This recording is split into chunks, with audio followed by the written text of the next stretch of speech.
ओम शांति। आज चर्चा करती हूँ आत्मा और शरीर के बारे में।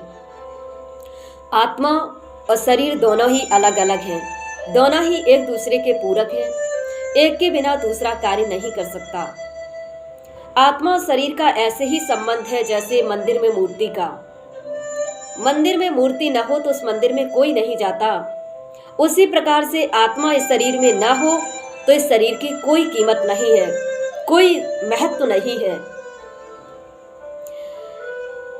दिन भर में कितनी बार मैं और मेरा करती हूँ, इससे स्पष्ट होता है कि मैं अलग हूँ और मेरा अलग है। जब मैं कहती हूँ कि मेरे सिर दर्द हो रहा है तो मैं अलग हूँ और मेरा सिर अलग है। आत्मा एक अलौकिक दिव्य चैतन्य शक्ति है, जिसके लिए गीता में कहा गया है कि वो अजर अमर अविनाशी है। न उसको जल गीला कर सकता है, न वायु सुखा सकती है, न अग्नि जला सकती है। वो एक दिव्य एनर्जी पावर है, जिसको सबने अपनी अपनी अलग अलग भाषाओं में नाम दिए हैं। कोई इसको रूह कहते, कोई स्पिरिट, सोल, प्राण, अलग अलग नाम दिए हैं। वो एक ऐसी एनर्जी है जिसको ना तो पैदा किया जा सकता है और ना ही खत्म किया जा सकता है।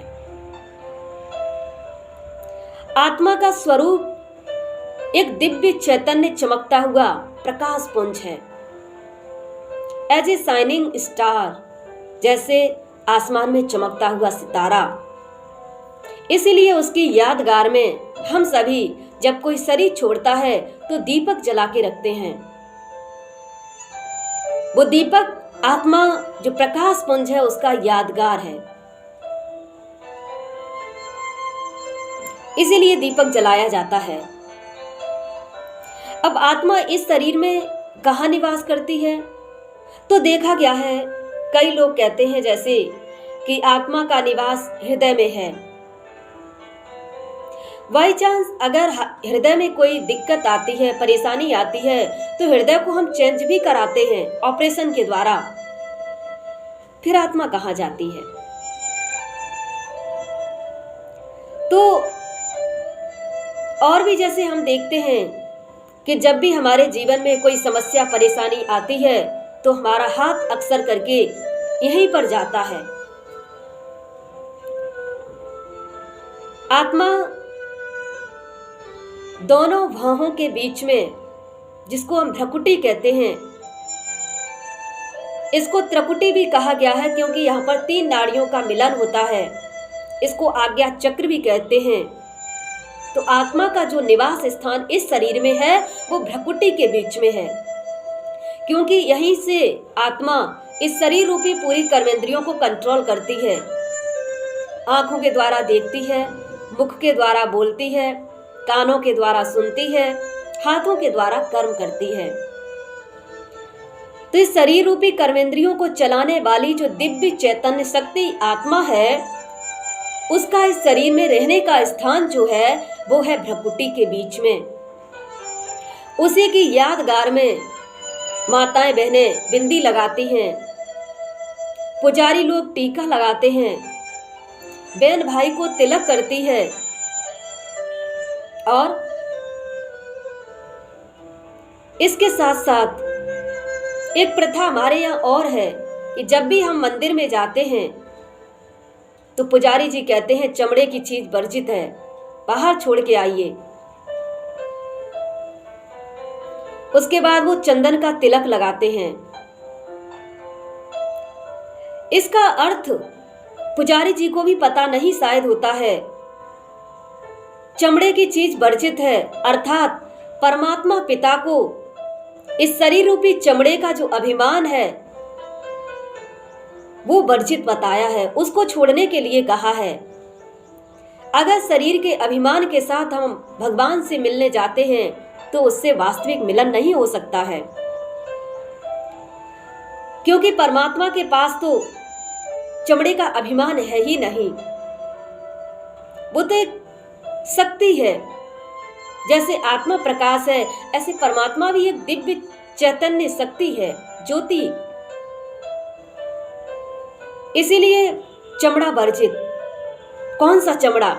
इस शरीर रूपी चमड़े का अभिमान, मैं कुछ हूं, मैं इस जाति का हूं, मैं इस धर्म का हूं, मैं इस पद पोजीशन पर हूं, इन सब बातों का अभिमान त्याग कर जब अंदर जाते हैं तो पुजारी जी चंदन का तिलक लगाते हैं। चंदन का ही तिलक क्यों लगाया जाता है?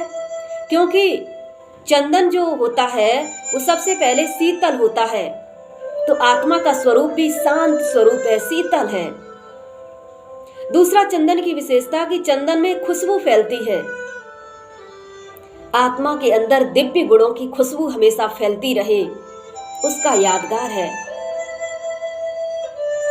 जब हम आत्म स्वरूप में स्थित होकर मंदिर में भगवान के सामने जाते हैं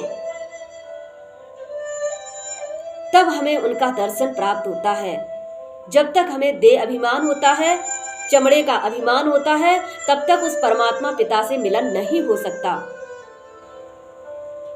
इसीलिए ये यादगार बनाए हुए हैं।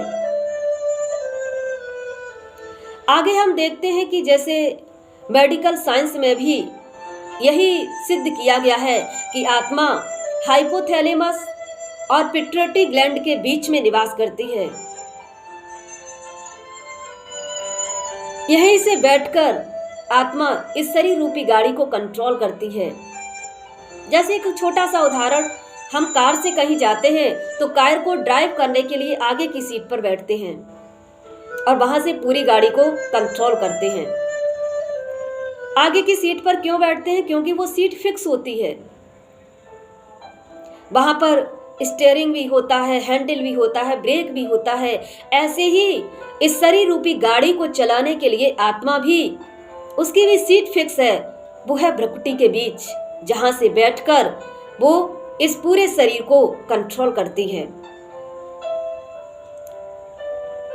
इसीलिए शास्त्रों में कहा गया है कि भ्रकुटी के बीच चमकता है अजब सितारा। अन्य धर्मों में भी अगर हम देखते हैं तो ईसाई धर्म में देखा गया है कि वो लाल कपड़े में एक छोटा सा ताबीज बांध करके और उसको प्रेयर के समय पर अपने मस्तक पर लगाते हैं। वो भी आत्मा का ही यादगार है। बाय चांस जब हम देखते हैं कि कभी कभी एक्सीडेंट होता है और उस एक्सीडेंट में पूरे शरीर में कहीं भी चोट आ जाती है तो इंसान बच जाता है, लेकिन अगर उसके दिमाग में चोट आ जाए तो बचना असंभव होता है। क्यों?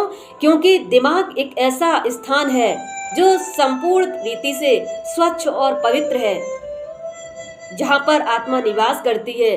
क्योंकि आत्मा तो प्योर है, स्थान भी उसको प्योर ही चाहिए, पवित्र ही चाहिए। इसलिए हमारे शरीर में पूरे में गंदगी है और हमारा दिमाग जो है, माइंड जो है, वो पूरी तरह से प्योर है, आत्मा का निवास स्थान है। इसीलिए जब वो अपवित्र होता है तो आत्मा तुरंत उस शरीर को त्याग देती है। तो आत्मा के रहने का स्थान भ्रकुटी के बीच में है, जहां से इस शरीर रूपी गाड़ी को कंट्रोल करती है। अब आत्मा का भोजन और शरीर का भोजन दोनों ही अलग अलग हैं। जिस तरह से हम शरीर 5 तत्वों से निर्मित है और इसको 5 तत्व रोज चाहिए, ऐसे ही हमारी आत्मा सतोगुणी है, उसको रोज 7 गुण चाहिए।